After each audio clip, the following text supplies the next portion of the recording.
Calcium রোগী তাদেরও ঘন ঘন রক্ত লাগে। শুধু রক্ত দিলে অন্য উপকার হয় না, নিজেরও উপকার হয়। আমাদের যারা আমি নিজেও একসময় যুব মোর্চা আগে চলুন, আমরা যুব মোর্চার কাছে সবসময় আছি, সবসময় থাকবো।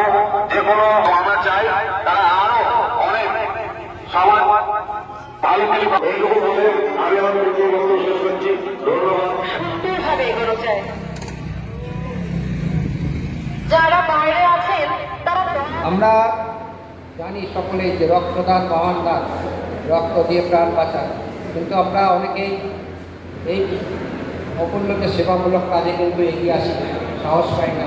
কিন্তু যখন আমাদের রক্তের প্রয়োজন হয় তখন কিন্তু আমরা এদিক ওদিক দৌড়াদৌড়ি করি, ছুটাছুটি করি সামান্য একটা রক্তের কার্ডের জন্য।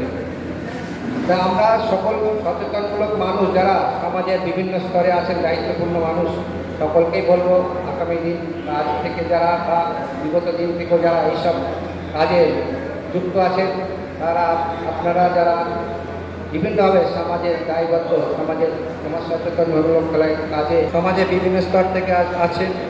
আমাদের মধ্যে উপস্থিত আছেন মণ্ডল ওয়ানের সম্মানীয় সভানেত্রী মমিতা বিশ্বাস মহাশয়, আমাদের এই কলেজে ভেটেরিনারি কলেজের প্রিন্সিপাল মশাই, প্রিন্সিপাল স্যার।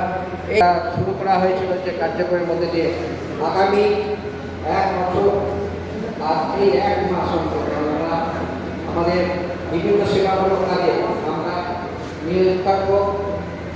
এর মধ্যে দিয়ে যেমন স্বচ্ছতা অভিযান আছে, বিভিন্ন স্বাস্থ্যমূলক দলের যে প্রয়োজনীয়তা সেই নিয়ে আমরা বিভিন্ন রকম সেমিনার করা, বৃক্ষরোপণের যে পর্ব 5 তারিখ হয়ে গেছে, আমরা বলি সেই রক্তের ঘাটতিটা কিন্তু কয়েক সপ্তাহের মধ্যেই পূরণ হয়ে যায় এবং নিজেকে সুস্থ রাখতে হবে।